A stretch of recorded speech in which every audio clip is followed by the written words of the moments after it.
Hello વિદ્યાર્થી મિત્રો. Okay વેલ, તો સરસ મજાની આપણે વીવીટી થિયરીની વાતો કરી હતી, એની મસ્ત મજાની મર્યાદાઓ પણ જોઈ લીધી છે. આજે આપણે જોવાનું છે જબરદસ્ત ક્રિસ્ટલ ફિલ્ડ થિયરી, CFT. કોની વાત કરવાની છે? Crystal field theory, CFT. એને કહેવાય છે સ્ફટિક ક્ષેત્રે વિભાજન. સ્ફટિક ક્ષેત્ર વિભાજન CFT તરીકે ઓળખવામાં આવે છે. સ્ફટિક ક્ષેત્ર વિભાજન CFT સ્ફટિક ક્ષેત્ર સિદ્ધાંત.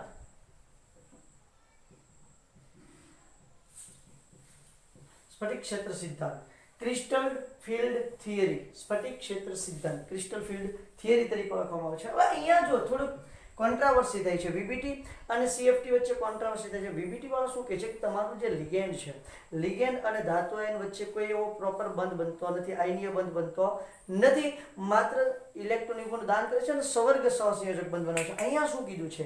લિગેન્ડ અને તમારા ધાતુ આયન વચ્ચે આયનીય આકર્ષણ હોય છે. શું હોય છે ભાઈ? આયનીય સ્થિર વિદ્યુતીય આકર્ષણ હોય છે બેટા. પારસ્પરિક સ્થિર વિદ્યુતીય ક્રિયા ઉદ્ભવે છે, એટલે કે આયનીય બંધ તમને ઉત્પન્ન થયેલો જોવા મળે છે. ક્લિયર થઈ છે? એટલે સ્થિર વિદ્યુતીય ક્યુ બોલ, ફરી એક વખત કહું છું, સ્થિર વિદ્યુતીય ક્રિયા ઉદ્ભવે છે લિગેન્ડ અને કોના મુજબ? CFT મુજબ. શબ્દ વાપરો બેટા, CFT મુજબ. CFT મુજબ લિગેન્ડ અને ધાતુ આયન વચ્ચે સ્થિર વિદ્યુતીય ક્રિયાઓને ધ્યાનમાં લેવામાં આવે છે. કઈ ક્રિયાઓને ધ્યાનમાં લેવામાં આવે છે? સ્થિર વિદ્યુતીય ક્રિયા. મીન્સ કે ભાઈ ધાતુ છે, ધન આયન છે, તો તમારું જે લિગેન્ડ છે એ ઋણ વીજભારિત હોય છે, તો તટસ્થ હોય છે. તટસ્થ હોય છે તો એમાં પાછું ધ્રુવીય હોય છે, તો એમની વચ્ચે આયનીય આકર્ષણ લાગે છે. ટૂંકમાં શું કહે છે? આયનીય આકર્ષણ. ટૂંકમાં આયનીય આકર્ષણની વાત કરે છે. ક્લિયર થાય છે? એટલે અહીંયા લિગેન્ડ છે, લિગેન્ડને ઋણ આયનના કિસ્સામાં બિંદુભાર તરીકે ગણતરીમાં લેવાનું છે. અને એટલે એમ કહે છે કે જે તમારું લિગેન્ડ છે, જ્યારે ઋણ લિગેન્ડ હોય ત્યારે બિંદુભાર તરીકે, લિગેન્ડને ઋણ આયનના કિસ્સામાં બિંદુભાર તરીકે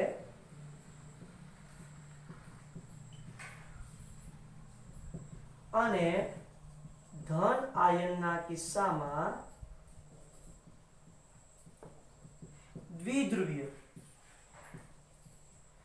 શેના તરીકે આપણે ગણતરીમાં લેવાનું છે? દ્વિધ્રુવીય તરીકે ગણતરીમાં લેવાનું છે બેટા. બરાબર છે? ઋણ આયનના લિગેન્ડ, જે ઋણ આયન લિગેન્ડ હોય ત્યારે આપણે બિંદુભાર તરીકે, અને જ્યારે તે ધન આયન તટસ્થ હોય, ધન આયન કે તટસ્થ કિસ્સામાં દ્વિધ્રુવ તરીકે, દ્વિધ્રુવ લિગેન્ડને ઋણ આયનના કિસ્સામાં બિંદુભાર તરીકે અને તટસ્થ કિસ્સામાં, એટલે કે તટસ્થ લિગેન્ડના કિસ્સામાં દ્વિધ્રુવ તરીકે ગણવામાં આવે છે. દ્વિધ્રુવ તરીકે ગણવામાં આવે છે. હવે સાહેબ સિમ્પલ છે કે જ્યારે ભાઈ દ્વિધ્રુવ તરીકે ગણવામાં આવે છે ત્યારે શું થશે કે એમની વચ્ચે પોતે ઋણ વીજભારિત હશે અથવા તો દ્વિધ્રુવ છે, પોતાની પાસે ઇલેક્ટ્રોનનો વધારો હશે. જ્યારે ધાતુ આયન પાસે ઇલેક્ટ્રોન ઓછા હશે એટલે એના તરફ શું કરશે? આકર્ષણ અનુભવશે. અને મેં અગાઉ પણ કીધું છે, લિગેન્ડ છે એ તમારા લુઈસ બેઝ છે, જ્યારે ધાતુ આયન છે લુઈસ એસિડ છે. એવી પણ આપણે વાત કરી હતી. હવે શું થાય છે તો કે ભાઈ તમારા જે ધાતુ આયન છે એની ડી કક્ષકો છે ને એ સમશક્તિક હોય છે. સમજી લો કે ભાઈ તમારી ધાતુ આયન છે, ધાતુ આયનની પાસે ડી કક્ષકો છે, આ ધાતુ આયન છે, ધાતુ આયન પાસે ડી કક્ષકો સમશક્તિક છે. સમશક્તિક હોય એટલે શું હોય છે તો કે એની આસપાસ ઇલેક્ટ્રોન વાદળ સમમિતીય હોય બેટા. ઇલેક્ટ્રોન વાદળ કેવું છે? સમમિતીય છે, સરખી રીતે વહેંચાયેલું છે. જ્યારે એની નજીક લિગેન્ડ આવશે, કોણ આવે છે? લિગેન્ડ. લિગેન્ડ આવે છે એટલે એનું જે ઇલેક્ટ્રોન વાદળ છે, એની જે સમશક્તિક ડી કક્ષકો છે, આ સમશક્તિકપણું ગુમાવી દેશે. સમશક્તિકપણું ગુમાવી દેશે અને શું થઈ જશે? ડી કક્ષકોનું વિભાજન થઈ જશે. બરોબર છે? પહેલા તો અહીંયા લખી દઉં છું મસ્ત મજાનું, આ છે L આ છે L, આ પણ છે L, અહીંયા છે L અને અહીંયા પણ છે L, બરાબર, અને આ છે L. ટોટલ 6 લિગેન્ડ, બરાબર છે, 6 લિગેન્ડ એની નજીક આવે છે. હું અષ્ટફલકીયની જ વાત કરવાનો છું આજે, બરાબર છે. નેક્સ્ટ લેક્ચર ની અંદર આપણે શેની વાત કરવાના છે? સમચતુષ્ફલકીયની. ચલો, તો આ રીતે એની અંદર જે 6 લિગેન્ડ દાખલ થાય છે એના કારણે તમારે ધાતુ આયનની આસપાસ રહેલ એનું જે ઇલેક્ટ્રોન વાદળ છે, જે સમિતિ ધરાવે છે, એ સમિતિ વિખાઈ જશે અને સમશક્તિક ડી કક્ષકો છે એ સમશક્તિક પણ ગુમાવી દેશે. ક્યારે એનો આપણે એક્ઝામ્પલ લેશું ને તો આપણે વ્યવસ્થિત રીતે સમજવું પડશે. ડી કક્ષકોનું ટૂંકમાં કહીએ તો શું થઈ જાય? વિપાટન થઈ જાય. શું થઈ જાય છે? વિપાટન તરીકે તમને જોવા મળે છે. આ જે તમારે વિપાટન થાય છે એ વિપાટન તમારા લિગેન્ડની પ્રકૃતિ પર આધાર રાખે છે. ડી કક્ષકોનું વિપાટન લિગેન્ડની પ્રબળતા અથવા તો સ્વભાવ પર આધાર રાખે છે. લિગેન્ડની પ્રબળતા પર આધાર રાખે છે. બહુ જ ઇન્ટરેસ્ટિંગ વાત કરી છે બેટા. હું આને ભૂસું છું, તમે સ્ક્રીનશોટ લઈ લો. મારે તમને શીખવું છે અષ્ટફલકીય સવર્ગ સ્પીસીઝમાં સ્ફટિક ક્ષેત્રીય વિપાટન. અષ્ટફલકીય સવર્ગ સ્પીસીઝમાં સ્ફટિક ક્ષેત્રીય વિપાટન ભૂસું છું બેટા. બહુ જ ઇન્ટરેસ્ટિંગ મેટર ડિસ્કસ કરવી છે. આ થિયરી જે છે એ બોર્ડ અને જેડબલી નીટ માટે ખૂબ જ ઇમ્પોર્ટન્ટ છે, ખૂબ જ ઇમ્પોર્ટન્ટ છે.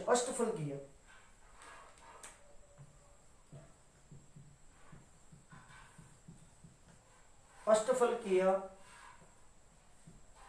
સંકીર્ણ સંયોજનો અથવા તો અષ્ટફલકીય સવર્ગ સંયોજનો, અષ્ટફલકીય સંકીર્ણ સંયોજનો કહીએ છીએ અથવા તો અષ્ટફલકીય સવર્ગ સંયોજનો સ્ફટિક ક્ષેત્રીય વિપાટન અથવા તો અષ્ટફલકીય સવર્ગ સંયોજનોમાં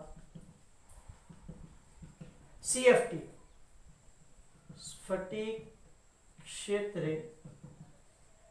વિપાટન અને CFT પણ કહેવાય ટૂંકમાં.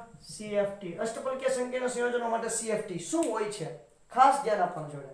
સમજી લો કે તમારી ડી કક્ષક, જો ડી કક્ષકો છે એને રાઉન્ડ પણ કરાય, એને લીટા દોરીને, તમારા પુસ્તકમાં લીટા દોરીને દર્શાવેલી છે.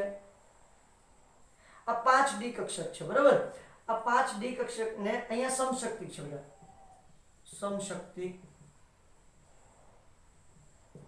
સમશક્તિક ડી કક્ષકો, બરાબર, જેને આપણે ડી જનરેટ કહીએ છીએ.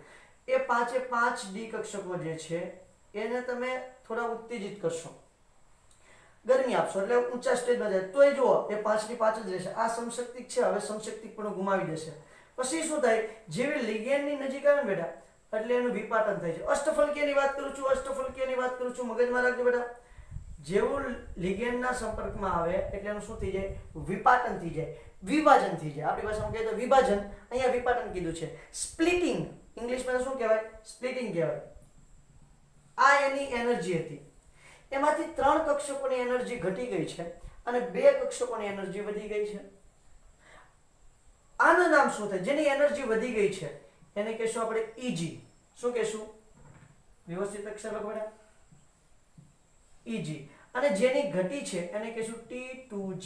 નામ આપેલા છે, ડોન્ટ વરી, એની પાછળ બીજો કોઈ કન્સેપ્ટ નથી. EG અને T2 જેવા નામ આપેલા છે. અહીંયા કઈ હશે? dx² - y² dz². અહીંયા હશે dxy dyz dxz. સાહેબ આ નીચે અને આ ઉપર શા માટે એ પણ હમણાં સમજાવું. પહેલા આની બધી વાત ક્લિયર કરી નાખું છું. અહીંયા જે તમને બે વચ્ચે તફાવત જોવા મળે છે, ઉર્જાનો તફાવત, એને કહેશું ડેલ્ટા O. શું કહેશું? Delta O. O એટલે ઓક્ટાહેડ્રલ અષ્ટફલકીય અને ડેલ્ટા એટલે ઉર્જા, બરોબર છે. અષ્ટફલકીયમાં ઉર્જાનો તફાવત ડેલ્ટા O બરાબર અષ્ટફલકીય સંકીર્ણમાં ડી કક્ષકો વચ્ચે ઉર્જાનો તફાવત. ક્લિયર થઈ છે કે વાત? ઓકે. આના બરાબર 10dq પણ બોલાય, 10dq. ડેલ્ટા O બરાબર શું થશે? 10dq. વેલ, હવે જો કેટલી ટોટલ 5 કક્ષકો હતી. 5 કક્ષકોમાંથી કેટલી કક્ષકોની શક્તિ વધી ગઈ, તો હું એમ લખું છું એને 3/5 ડેલ્ટા ઓ. અહીંયા શું લખવાનું છે 3/5 ડેલ્ટા ઓ. અને કેટલી ઘટી છે 2/5 ડેલ્ટા ઓ. આ રીતે આને દર્શાવવાનું છે બેટા.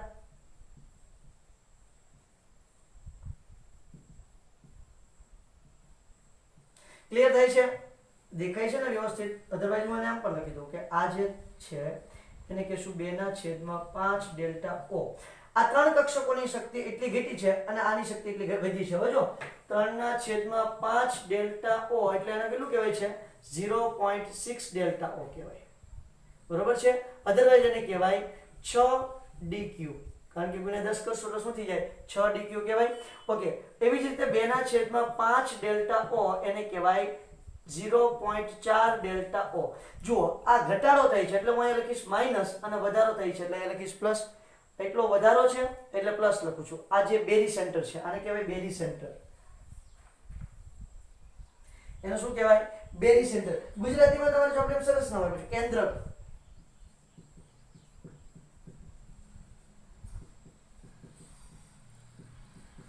ક્લિયર છે? કેન્દ્રક કરતા એટલી ઊર્જા વધી જાય છે એટલે એને કીધું છે 0.6 અને કેન્દ્રક કરતા ઘટે છે એટલે કીધું છે -0.4. એને કહીએ તો -4 dq. dq માં ગણીએ તો બરોબર છે ડેલ્ટા ઓ બરાબર શું થાય dq થાય. હવે જો ડેલ્ટા ઓ એટલે શું છે બેટા ઊર્જા જ છે, ખાસ યાદ રાખવાનું છે. ડેલ્ટા ઓ એટલે શું છે ઊર્જા, જેને આપણે h વ્યુ ન્યુ મ્યુ જે તમે કહો. અને અમુક વ્યુ પણ કહે અને અમુક ન્યુ પણ કહે અને અમુક લોકો મ્યુ પણ કહે, જે તમને સારું લાગે. h view upon lambda. આ જ કન્સેપ્ટ લાગુ પાડવાનો છે અહીંયા બેટા. એટલે સુધીની વાત ક્લિયર થાય છે? ક્લિયર થાય છે કે નથી થતી બેટા? ઓકે વેલ. તો આ સરસ મજાનું તમારું ઊર્જાનું સ્ફટિક ક્ષેત્રે વિપાટન થયું છે. બે જે કક્ષકો છે dx² - y² અને dz² જે ક્યાં જતી રહેશે ઉપર જતી રહેશે, જેની ઊર્જા વધી જશે. અને બાકીની જે કક્ષકો છે ત્રણ કક્ષકો એ ક્યાં આવતી રહેશે નીચેની તરફ આવતી રહેશે, જેની ઊર્જા ઘટી જાય છે. સાહેબ પ્રશ્ન એ છે આ બે જ ઉપર શા માટે જાય અને ત્રણ નીચે શા માટે આવે? તો ઓલરેડી આપણે ચેપ્ટર નંબર 2 ની અંદર શીખી ગયા છીએ. બરાબર? ધોરણ 11 ચેપ્ટર નંબર 2 એની અંદર આપણે ડી કક્ષકોનો આકાર જોયો છે. બેટા હું આને પૂછું છું, તમે નોટ કરવું હોય તો કરી શકો છો, કરી જ લેજો, કારણ કે આપણે દાખલા ગણવામાં આની બહુ જરૂર પડવાની છે.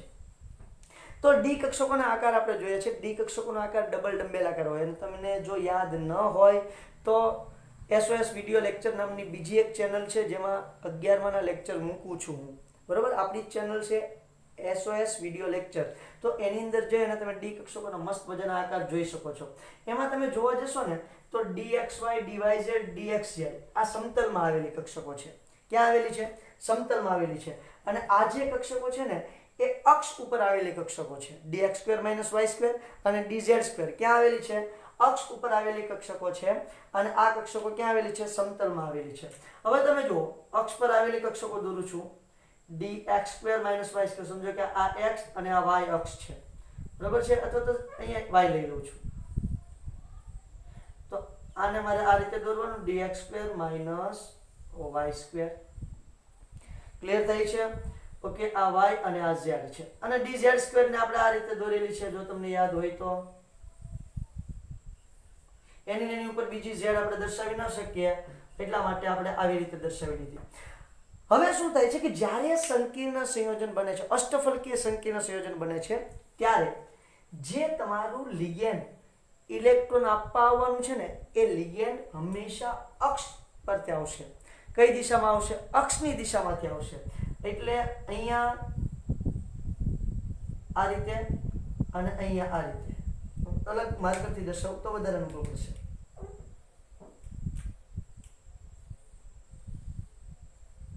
આ રીતે બરોબર છે? અહીંયા પણ આ રીતે આવશે, અહીંયા પણ આ રીતે આવશે. એની પાસે શું હશે? ઇલેક્ટ્રોન હોવાનું બેટા. યસ યા નો?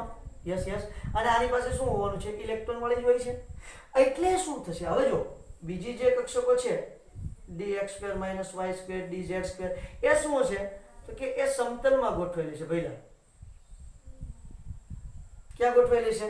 સમતલમાં ગોઠવેલી છે. અને આ અક્ષ પર ગોઠવેલી છે. હવે જો અહીંથી કોઈ કક્ષક અહીંયા ઇલેક્ટ્રોન લઈને આવે છે તો અહીંયા એટલું બધું અપાકર્ષણ થશે નહીં, પણ અહીંયા અપાકર્ષણ કેવું હશે?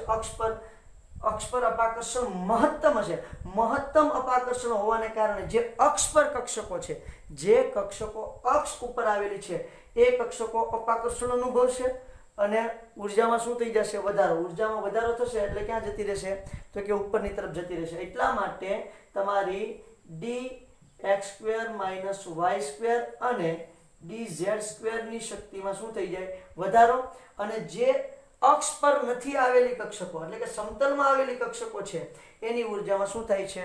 ઘટાડો થાય છે. That's why dx² - y² and dz² have more energy. Clear છે? તો આ રીતે એની એનર્જીમાં વધારો થાય છે અને આની એનર્જીમાં ઘટાડો થાય છે. સાહેબ, આ એનર્જીમાં વધારો ઘટાડો અથવા તો આ જે વિપાટન છે એ કોના પર આધારિત છે? ભઈલા, આ વિપાટન કોના પર આધારિત છે? મેં હમણાં બહુ સરસ સેન્ટેન્સ લખ્યું હતું કે વિપાટનનો આધાર લિગેન્ડ પર રહેલો છે. કેના પર રહેલો છે? લિગેન્ડ પર રહેલો છે. જેવું પ્રબળ લિગેન્ડ એવું એનું વિપાટન થતું તમને જોવા મળશે. જો લિગેન્ડ વધુ પ્રબળ હશે તો વિપાટન વધારે. જો લિગેન્ડ વધુ પ્રબળ હોય તો વધુ વિપાટન જોવા મળે છે. એટલે કે ડેલ્ટા ઓ ની કિંમત અથવા તો મૂલ્ય વધુ હશે. કારણ શું છે? સમજી લો કે ભાઈ આપણી પાસે Cl છે, નિર્બળ લિગેન્ડ છે. કેવું લિગેન્ડ છે બેટા? નિર્બળ લિગેન્ડ છે. અને સમજી લો કે આપણી પાસે છે Cl-, આ પ્રબળ લિગેન્ડ છે, પ્રબળ લિગેન્ડ. ક્લિયર થાય? ઓકે, તો અહીંયા જો અહીંયા વિપાટન એટલું જ થશે. તો જો અહીંયા લીટાની રીતે દર્શાવ્યું છે અને બેટા તમે આ રીતે પણ દર્શાવી શકો. ક્લિયર છે? ઓકે, અહીંયા વિપાટન કેટલું થશે? ધ્યાન આપજો.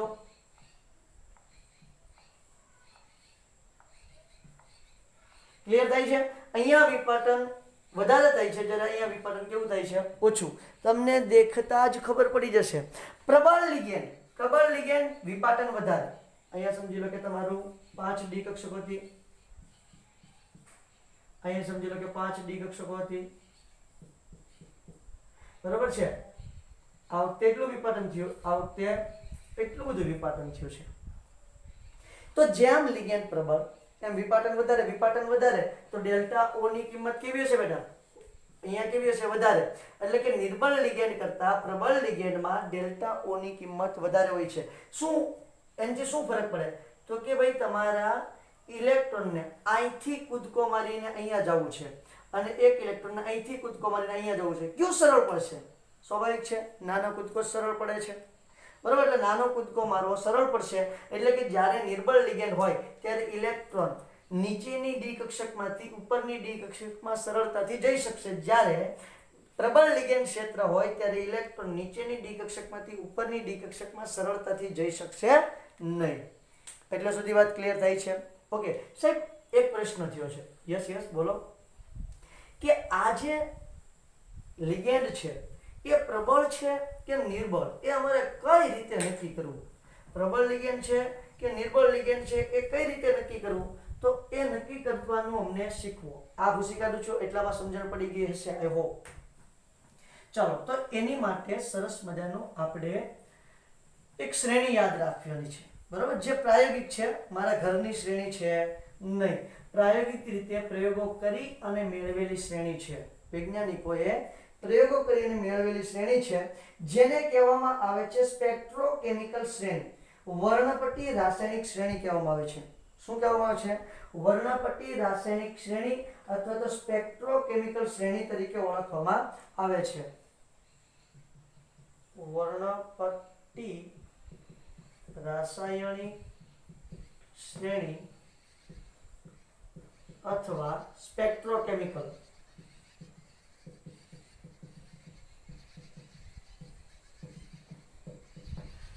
સ્પેક્ટ્રોકેમિકલ શ્રેણી જે લિગેન્ડને ચડતા ક્રમમાં, જો આમાંથી બેટા ક્વેશ્ચન પણ પૂછાયેલો છે 2020માં, આ વર્ષે જ ક્વેશ્ચન પૂછાયેલો છે, બરોબર છે, નીટની અંદર. તો શું કહે છે કે તમારે સ્પેક્ટ્રોકેમિકલ શ્રેણી જે છે એ લિગેન્ડની પ્રબળતા પર આધારિત શ્રેણી છે. લિગેન્ડની પ્રબળતાનો ક્રમ દર્શાવે છે. સૌથી નિર્બળ લિગેન્ડ કોણ છે? I-. એનથી પ્રબળ Br માઇનસ, ખાસ યાદ રાખજો બેટા, I માઇનસ Br માઇનસ, એનથી પ્રબળ HCl માઇનસ, Cl માઇનસ. આ બધા જ લિગેન્ડની પ્રબળતા જેમ હું ગ્રેટર ધેન લખતો જાઉં છું એ પ્રમાણે લિગેન્ડની પ્રબળતા દર્શાવે છે. પછી આવે છે I Br HCl Cl, ત્યાર પછી આવે છે S-2 F minus OH minus. ત્યાંથી જે આગળ વધીએ તો જુઓ OH માઇનસ પછી C2O4 minus 2 H2 C2O4 minus 2 H2. આ બધા જ મૂલ્ય સાહેબ કમ્પલસરી તમારે યાદ રાખવાનું છે. કોનો ક્રમ વધારે છે એ જોવાનું છે. NCS minus. હવે પછીના જે લખેલા આવે છે ને આની પછી એ મોસ્ટલી બધા પ્રબળ છે. EDTA સ્મોલ માં પણ લખે છે EDTA -4 બરાબર, અને કેપિટલ માં પણ લખે છે EDTA EDTA -4. આવી રીતે પણ લખાય, આવી રીતે પણ લખે છે બરાબર છે. આપણે જે રીતે આપેલી રીતે જોઈ લેવાનું છે. ત્યાર પછી NH3, આમાં પાછું માઇનસ ન લખતા હોય, EN, ત્યાર પછી CO, અને સૌથી છેલ્લે Cl. ક્લિયર છે? ઓકે, એક મિનિટ. Cn અને CO, Cn માઇનસ અને સૌથી છેલ્લે CO. સૌથી પ્રબળ લિગેન્ડ કાર્બોનિલ, અને કાર્બોનિલ નામ આપેલું છે આપણે એને. ઓકે, તો આ એની શ્રેણી છે, મસ્ત મજાની છે. આયોડિન, બ્રોમિન, HCN એટલે કે થાયોસાયનેટ, ક્લોરાઇન, પછી સલ્ફર, ફ્લોરિન, હાઇડ્રોક્સી, પછી ઓક્ઝેલેટ, H2O, પછી આને કહેવાય આઇસોથાયોસાયનેટ બરાબર છે. EDTA એટલે કે ઇથિલિન ડાયમાઇન ટેટ્રાએસિટેટ, એમોનિયા, ઇથિન, 1,2-ડાયામાઇન, સાયનાઇડ અને કાર્બોનિલ. તો આ સરસ મજાના તમારા લિગેન્ડ છે. શું છે? લિગેન્ડ કે જેની પ્રબળતાની શ્રેણી તમને આપેલી છે. તો જેમ લિગેન્ડ વધારે પ્રબળ એમ એનું સ્પ્લિટિંગ કેવું થશે? વધારે થશે. લિગેન્ડ વધુ પ્રબળ એમ એની સ્પ્લિટિંગ કેવું થશે? વધારે થશે. વધારે પ્રમાણમાં તમને સ્પ્લિટિંગ થયેલું જોવા મળશે. આ કઈ રીતે નક્કી થઈ છે? પ્રાયોગિક રીતે નક્કી થઈ છે. કઈ રીતે?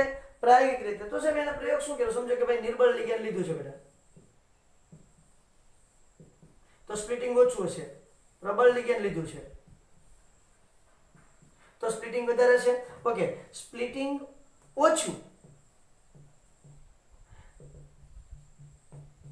તો કઈ તરંગ લંબાઈનું શોષણ કરશે? સ્પ્લિટિંગ ઓછું હોય તો ઉર્જા કેવી છે? ઓછી. ઓછી ઉર્જા હોય તો તરંગ લંબાઈ કઈ હશે? લેમ્બડા વધુ. પછી અહીંયા જુઓ તો અહીંયા ડેલ્ટા O hc/લેમ્બડા, તો અહીંયા લેમ્બડા શું હશે? ઓછી. ઓછી લેમ્બડા ધરાવતી તરંગ લંબાઈનું શોષણ કર્યું હશે. તો એ પ્રમાણે જોયું કે ભાઈ આ સૌથી ઓછી તરંગ લંબાઈ, આ સૌથી એનથી વધારે તરંગ, એનથી વધારે તરંગ લંબાઈ, એનથી વધારે તરંગ લંબાઈ, એનથી વધારે, એનથી વધારે, એનથી. અહીંયા સૌથી વધુ તરંગ લંબાઈ ધરાવતા કિરણોનું શોષણ કર્યું હશે. એટલા માટે એને સૌથી નિર્બળ લિગેન્ડ કીધું છે. ક્લિયર થાય છે કે વાત? બહુ જ ઇન્ટરેસ્ટિંગ છે.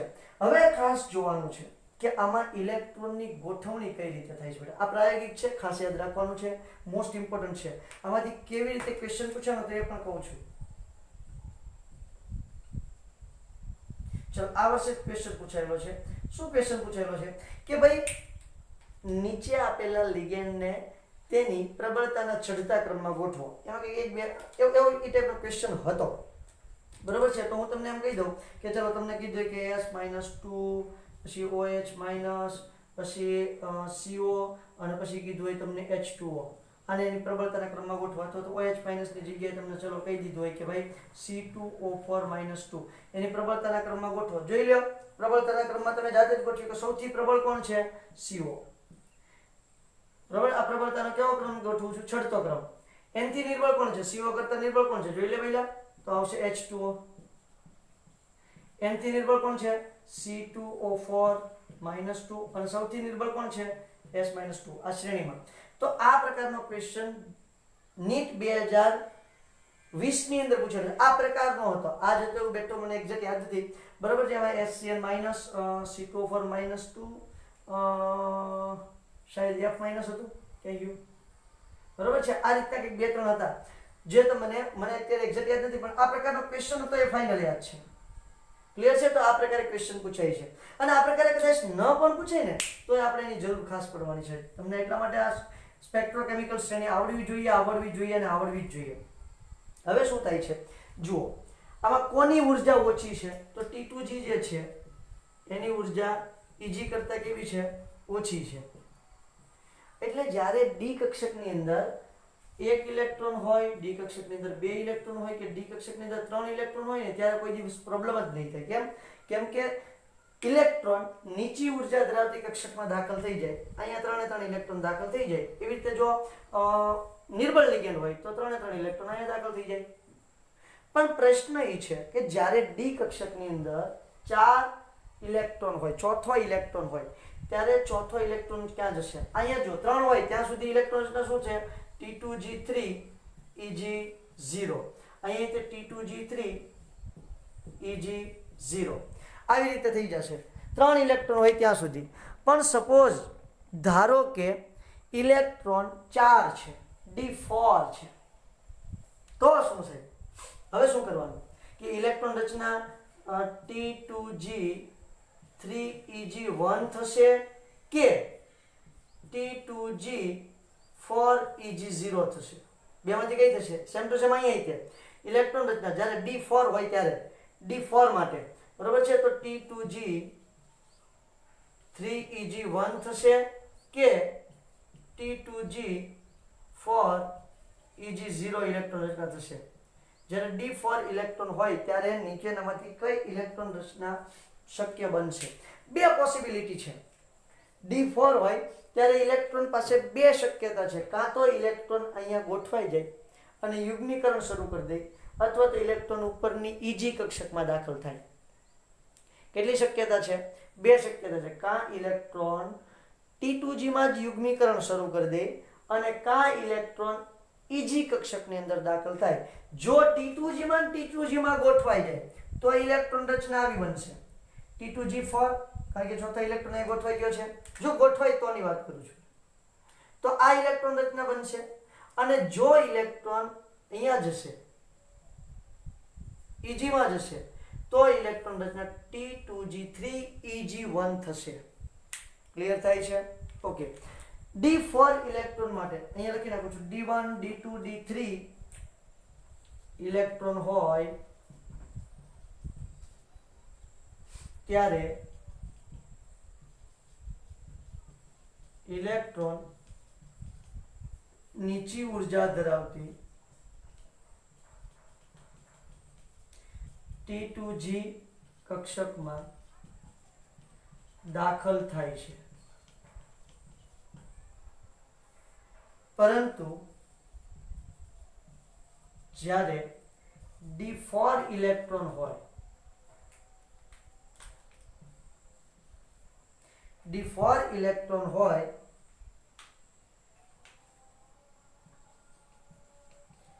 ત્યારે D4 ઇલેક્ટ્રોન હોય ત્યારે ઇલેક્ટ્રોન T2G કક્ષક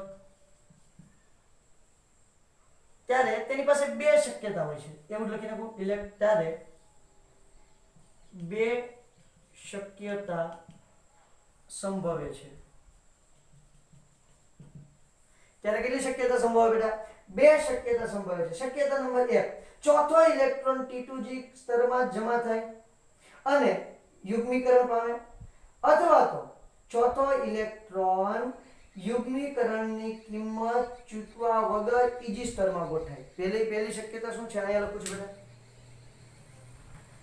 યુગ્મીકરણ માટે ભાઈ એને ભાડું ચૂકવવું પડે બાબુ હમણાં કહું છું કઈ રીતે હોય છે તે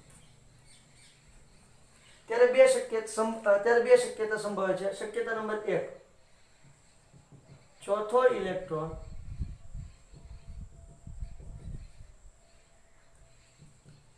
T2G કક્ષક માં દાખલ થઈ યુગ્મીકરણ પામે છે અને શક્યતા નંબર 2 બીજી કઈ સંભાવના પોસિબલ છે તો કે ચોથો ઇલેક્ટ્રોન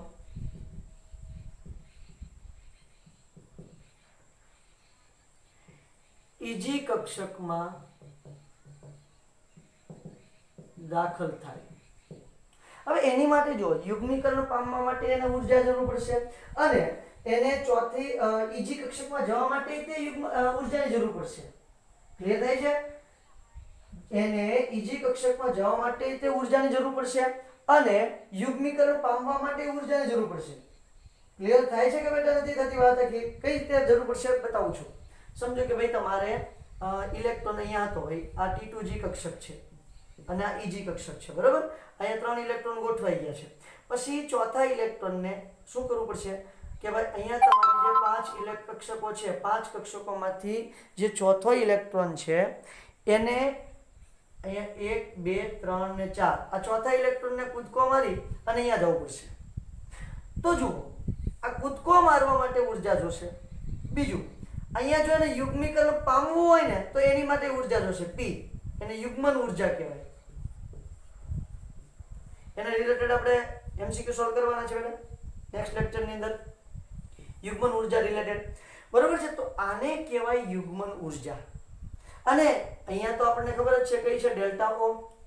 ડેલ્ટા O એટલે શું છે? સ્પ્લિટિંગ એનર્જી, વિપાટન ઊર્જા. આ વિપાટન ઊર્જા અને યુગ્મન ઊર્જા આ બે નક્કી કરશે ચોથો ઇલેક્ટ્રોન ક્યાં દાખલ થાય. હવે આ બે નું પ્રમાણ કોના આધારે નક્કી થાય તો એ હમણાં આપણે જોઈએ છીએ. હવે આ બે સંભાવનાને હું જરા વિસ્તારથી સમજાવવાનો પ્રયત્ન કરું છું. ક્લિયર થાય છે? હા સાહેબ સમજાવો, અમે વાટે જ છીએ, તમે વિસ્તારથી સમજાવો એની. હવે કઈ ઘટના બને છે એ જુઓ. હવે ધ્યાન આપજો બેટા, શું બને છે? બહુ જ ઇમ્પોર્ટન્ટ વાત હવે થાય છે, બરોબર છે? એક કામ જ કરું છું, આને ભૂસી કાઢું છું અને આ ઇમ્પોર્ટન્ટ વાત શરૂ કરું છું, બરાબર? એટલું યાદ રહી ગયું છે કમ્પ્લીટલી? ઓકે, ખાસ ધ્યાન રાખજો કે કઈ રીતે કરવાનું છે. ભૂસી નાખો બેટા એટલે વધારે ખ્યાલ આવશે. વધારે ડીપમાં લઈ જાઉં છું થોડું. હવે જુઓ કે તમારો ઇલેક્ટ્રોન, ચોથો ઇલેક્ટ્રોન T2G માં ક્યારે ગોઠવાય અને EG માં ક્યારે ગોઠવાય એ આપણે જોવાનું છે. ચોથો ઇલેક્ટ્રોન T2G માં ક્યારે ગોઠવાય અને EG માં ક્યારે ગોઠવાય. Condition number 1. કન્ડિશન 1 માં શું છે તો કે ભાઈ delta O less than P. P એટલે શું છે? યુગ્મન ઊર્જા. અને ડેલ્ટા O એટલે શું છે? વિપાટન ઊર્જા. એટલે કે યુગ્મન ઊર્જા વિપાટન ઊર્જા કરતા વધારે હોય. મતલબ કે ભાઈ આ રીતે એને જોડકું થવું છે, બરોબર છે? આ 3 તો ગોઠવાઈ ગયા છે, ચોથા ઇલેક્ટ્રોનને અહીંયા ગોઠવવો છે તો આ ઊર્જા વધારે છે. કોની કરતા? ડેલ્ટા O કરતા. તો ઇલેક્ટ્રોન શું પસંદ કરશે? વધારે ઊર્જા પાછું પસંદ કરશે કે EG માં વયું જવાનું પસંદ કરશે? બરાબર, આ ઓછું છે ને આ વધારે છે, તો ઇલેક્ટ્રોન વધારે રૂપિયા ખર્ચવાનું નક્કી કરશે કે ઓછામાં કામ પતાવશે? ઇલેક્ટ્રોન ઓછામાં કામ પતાવશે. એટલે શું કરશે? જો યુગ્મીકરણ ઊર્જા, યુગ્મન ઊર્જા તમારે સ્પ્લિટિંગ ઊર્જા કરતા વધારે હોય, યુગ્મન ઊર્જા સ્પ્લિટિંગ ઊર્જા કરતા વધારે હોય, એટલે કે એને યુગ્મીકરણ કરવા માટે વધારે ચૂકવવા પડતા હોય ઠેકડો મારવા કરતા, કૂદકો મારવા કરતા, તો શું પસંદ કરશે? કૂદકો મારવાનું પસંદ કરશે, યુગ્મીકરણ કરશે નહીં. જો P વધુ હોય તો, જો P વધુ હોય તો. એટલે યાદ રાખજો, જો delta O less than P હોય તો ઇલેક્ટ્રોન ક્યાં ગોઠવાશે? ઇલેક્ટ્રોન EG કક્ષકમાં, EG કક્ષકમાં ગોઠવાશે અને ઇલેક્ટ્રોન રચના T2G3 EG1 થશે. આ પહેલી વાત. હવે બીજી વાત છે કે હું તમને એમ કહું છું કે ભાઈ આ delta O less than P અને અહીંયા તમે જોશો એટલે શું આવશે? Delta O greater than P. તો આ ક્યારે પોસિબલ બને? તો કે નિર્બળ લિગેન્ડ હોય. નિર્બળ લિગેન્ડ હોય ત્યારે ડેલ્ટા O ની કિંમત કેવી હોય? નીચી હોય. જ્યારે પ્રબળ લિગેન્ડ હોય તો પ્રબળ લિગેન્ડ માટે શું હોય બેટા? ડેલ્ટા O ની કિંમત વધારે છે, કારણ કે સ્પ્લિટિંગ કેવું થયેલું છે? પ્રબળ લિગેન્ડમાં વધારે, નિર્બળ લિગેન્ડમાં સ્પ્લિટિંગ ઓછું થયેલું છે. તો આવું ક્યારે પોસિબલ બને? નિર્બળ લિગેન્ડ હોય ત્યારે. જ્યારે નિર્બળ લિગેન્ડ ક્ષેત્ર હોય ત્યારે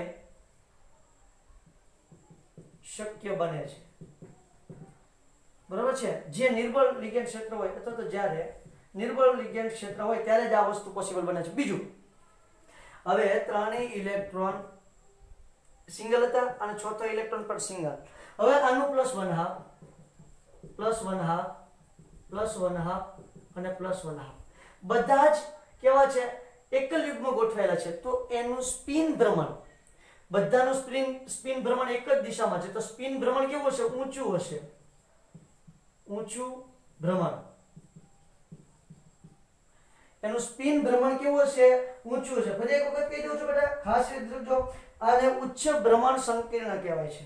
શક્ય બને છે અને તેને ઉચ્ચ ભ્રમણ સંકીર્ણ કહે છે. ક્યારે શક્ય બને છે બેટા? ક્યારે આ વસ્તુ શક્ય બને છે? જ્યારે નિર્બળ લિગેન્ડ હોય ત્યારે. જ્યારે નિર્બળ લિગેન્ડ હોય ત્યારે આ વસ્તુ પોસિબલ બને છે. વાત number 2, delta O greater than P, એટલે કે તમારી જે સ્ફટિક ઉર્જા છે એ તમારી યુગ્મન ઉર્જા કરતા વધારે હોય. સ્ફટિક વિપાટન ઉર્જા, સ્પ્લિટિંગ ઉર્જા છે એ યુગ્મન ઉર્જા કરતા વધારે હોય તો શું બને? હોય તો ઇલેક્ટ્રોન શું પસંદ કરશે? વધારે ઉર્જા આપવાનું પસંદ કરશે કે ઓછું? તો એ ધીમેથી અહીંયા યુગ્મીકરણ પામશે. કારણ કે પ્રબળ લિગેન્ડ છે એટલે સ્પ્લિટિંગ કેવું થયું છે? વધારે. અવળો કૂદકો મારી જ નહીં શકે બેટા. તો એ શું નક્કી કરશે? તો કે ભાઈ આ જે 3 ઇલેક્ટ્રોન છે એની સાથે ચોથો ઇલેક્ટ્રોન આવીને ગોઠવાઈ જશે. ક્લિયર થાય છે? ત્યારે ઇલેક્ટ્રોન રચના શું થઈ જાય? T2G4 Eg0. અહીંયા ઇલેક્ટ્રોન રચના શું થઈ છે? T2G3 Eg1. શા માટે આવું થાય છે? તો કે આ ગેપ ખૂબ વધારે છે, સ્પ્લિટિંગ ગેપ ખૂબ વધારે છે એટલે ઇલેક્ટ્રોન અવળો કૂદકો મારી શકશે નહીં. હોય તો ઇલેક્ટ્રોન T2G કક્ષક માં યુગ્મીકરણ પામે છે. જે ઓછું હોય ને એવું કરશે ઇલેક્ટ્રોન. તેથી ઇલેક્ટ્રોન રચના T2G4 Eg0 થશે. આવું ક્યારે શક્ય બને છે? આવું પ્રબળ લિગેન્ડ ક્ષેત્ર હોય ત્યારે શક્ય બને છે.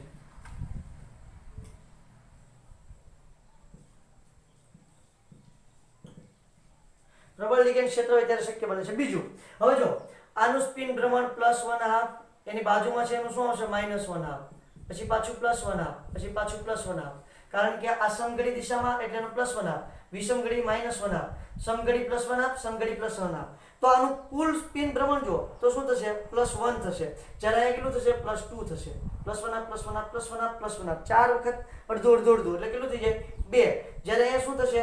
એક વખત અડધું તો એક વખત -અડધું એટલે આનું કિંમત કેવી થઈ જાય? એકબીજાની અસર નાબૂદ કરશે એટલે આ બેને જ ખાલી ગણતરીમાં લેવાનું થશે. તો આ નિમ્ન ભ્રમણ દર્શાવે છે. આ ઉચ્ચ ભ્રમણ સંકીર્ણ છે, જ્યારે આ નિમ્ન ભ્રમણ સંકીર્ણ બને છે. કેવું સંકીર્ણ બને છે બેટા? નિમ્ન ભ્રમણ સંકીર્ણ બને છે. પ્રબળ લિગેન્ડ હોય ત્યારે અને નિર્બળ લિગેન્ડ હોય ત્યારે. આ મસ્ત બધાની વાતો થઈ ગઈ છે. હવે જો D4 થી D7 સંકીર્ણની જે સ્પીસીસ છે એ નિર્બળ ક્ષેત્રના કિસ્સા કરતા પ્રબળ ક્ષેત્રના કિસ્સામાં વધુ સ્થાયી હોય છે. ખાસ યાદ રાખવાનું છે, D4 થી D7 નિર્બળ ક્ષેત્ર કરતા પ્રબળ ક્ષેત્રમાં વધુ સ્થિર હોય છે, તો વધુ સ્થાયી હોય છે. કારણ શું છે? તો કે નિર્બળ ક્ષેત્ર છે ને બેટા, તો નિર્બળ ક્ષેત્રની અંદર તો સિંગલ ઇલેક્ટ્રોન ગોઠવાય છે, બરોબર છે. એટલા માટે શું થશે? તો કે ત્યાં સ્થાયીતાનું મૂલ્ય ઓછું હશે. જ્યારે અહીંયા યુગ્મીકરણ થાય છે, યુગ્મીકરણ થાય એટલે સ્થાયીતાનું મૂલ્ય કેવું હોય છે? વધારે હોય છે. એટલા માટે D4 થી D7 જે છે એ નિર્બળ લિગેન્ડ ક્ષેત્ર કરતા પ્રબળ લિગેન્ડ ક્ષેત્રમાં વધુ સ્થાયી હોય છે. ક્લિયર થાય છે? એટલે સુધીની વાત બહુ જ ઇન્ટરેસ્ટિંગ વાત છે. કાલ આપણે સમચતુષ્ફલકીય માટે સ્પ્લિટિંગ જોશું અને એના એક્ઝામ્પલ ગણવાના છે, બરાબર છે. CFSE આ મેટર મસ્ત મજાની ડિસ્કશન કરવાની છે. ક્રિસ્ટલ ફિલ્ડ સ્ટેબિલાઇઝેશન એનર્જી, બરાબર છે. આ ડેલ્ટા O ને આધારે નક્કી થશે. ઓકે, ચલો તો એની આપણે નેક્સ્ટ લેક્ચરમાં વાત કરીશું. આજે આપણે એટલે સુધી રાખીએ. Thank you.